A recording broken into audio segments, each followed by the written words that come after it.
In the city of Seattle, Washington, where the rain often tapped gently on rooftops and the evenings carried a chill from the nearby Puget Sound, lived Rachel Carter, a 36-year-old woman with a warm heart and a quiet strength that her friends admired. Rachel had been married to David Carter, a civil engineer who often worked late hours, for nearly 12 years.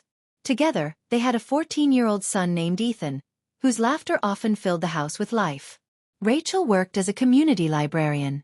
She loved books, but more than that, she loved helping children discover stories that opened their imaginations. Life was not always simple for the Carters. Like many families, they had their share of struggles. Bills that piled up, schedules that clashed, and the subtle distance that sometimes crept into long marriages. But through it all, Rachel tried to hold her family together with patience, kindness, and hope. One stormy autumn evening, dark clouds rolled in quickly over Seattle. The rain came down in sheets, and the wind howled through the streets. Inside the Carter home, Rachel was in the kitchen preparing dinner. She had just set the pot of soup to simmer when the light suddenly flickered, and then went out completely. The house was plunged into darkness. For a moment, there was only the sound of the storm outside and the quiet drip of rain against the windows. Rachel sighed. Power outages weren't unusual in Seattle during heavy storms, but they always brought a mix of inconvenience and unexpected memories. Just then, Ethan walked into the kitchen, holding his phone up like a flashlight. His young face glowed in the dim light as he looked at his mother. "Mom, are you okay?" he asked. Rachel smiled, though the shadows made her expression softer than usual. "I'm fine, sweetheart. Just wasn't expecting the lights to go out in the middle of dinner." Ethan nodded. "Want me to grab the candles from the cupboard?" Together, they found the candles and lit them, their warm glow filling the kitchen with a soft, golden light. Something about the storm outside and the flickering flames inside made the house feel different.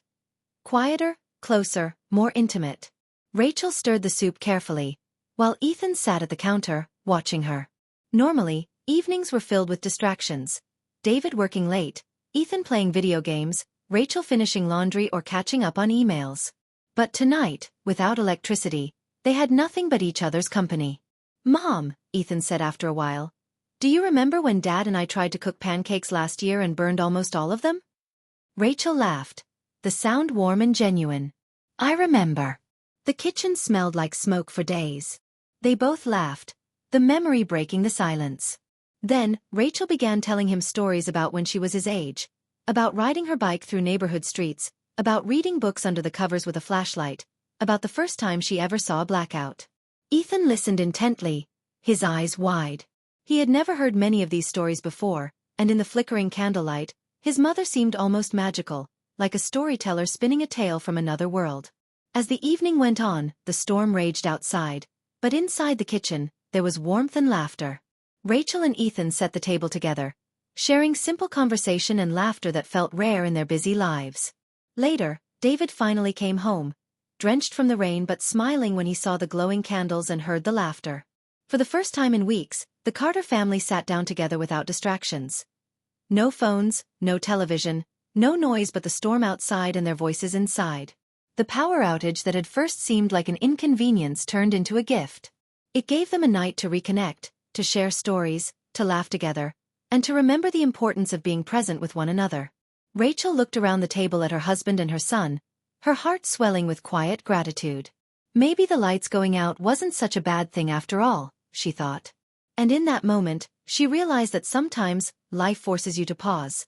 Not to take something away, but to give you the chance to see what truly matters. Echo.